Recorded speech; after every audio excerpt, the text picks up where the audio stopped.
Chapter 17. Why? I don't know exactly what happened next, or how long we were there. I just know that I felt like waking up, although it didn't seem like I had fallen asleep. She laid on my chest, caressing and looking at me with the same eyes full of tenderness, where I had lost myself. My head and body continued to explode in sensations that, while extremely powerful on one hand, capable of changing the way I saw the world, were calm and sweet. I felt a touch of timelessness.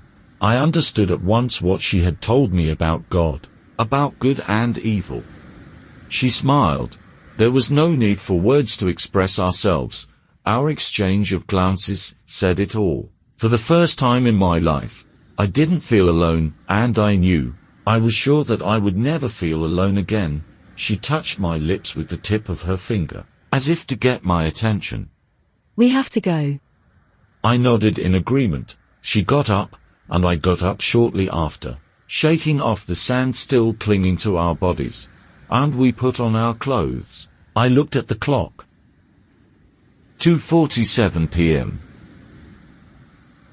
We returned to the car.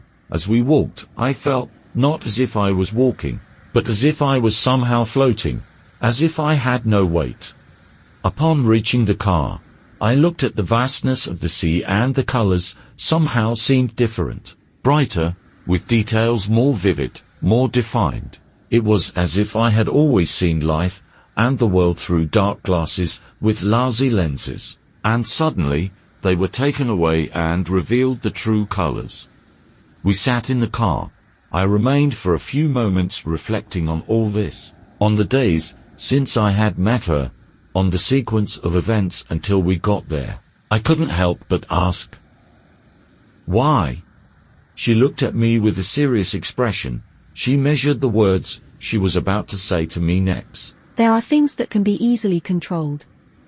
More than we apparently think. There are others that can't. Yes, that's true. In nature, everything is flows of energy.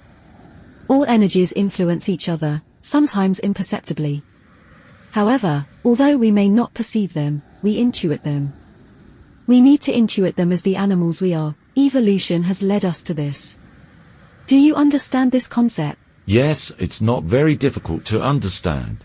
It's a very Eastern concept, yin and yang. More or less. The point is that when you understand this concept fully and learn to influence it, you have a key in hand to the awareness of those around you.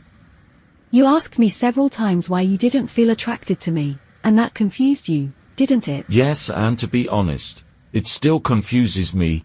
I can't understand why. The why isn't in you. It's in me. If I can recognize the energy you emanate and can control mine, I can control your most basic instincts towards me. I can make you completely indifferent to my presence one moment, and then make you feel uncontrollable desire and passion the next. That is, I can control your animal side. I understand, hence you being by my side and me being unable to feel anything for you. It's not quite like that. In fact, you do feel, but what you feel doesn't come from your animal side. What do you mean by that? I mean that amidst everything, there are your feelings for me. They are much higher. They're not just about desire, passion, chemistry, or whatever. There's a need to be, to protect, to understand. Isn't there?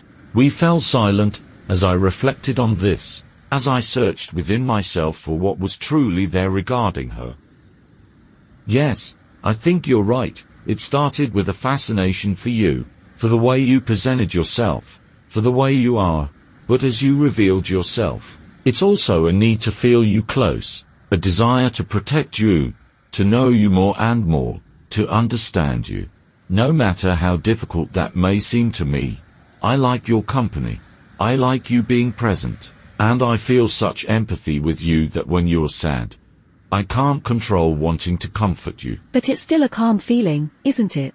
Very calm, without haste, without needing anything for myself. Completely altruistic. Yes, believe me, I don't think I even need you to recognize that feeling in me. It's just there and it's part of me and the way I see you. It's not dependent on anything coming from you, It just is. And do you recognize that feeling, Miguel? The question caught me off guard, in truth. I didn't recognize it. Affection, yes, but not only. Care, absolutely. But it was above all a desire to apprehend her, to know her, to reach her, to reveal myself, to remove all defenses, even against what my common sense told me, and show her everything I am, without secrets, without dark corners, and slowly recognition came to me. I love you, I said, with no intensity, in a completely dispassionate way. Which doesn't prevent you from feeling passion. You know, as I can suppress sensations for myself, I can also amplify them. But in your case, when I stopped suppressing them, I also did nothing to amplify them.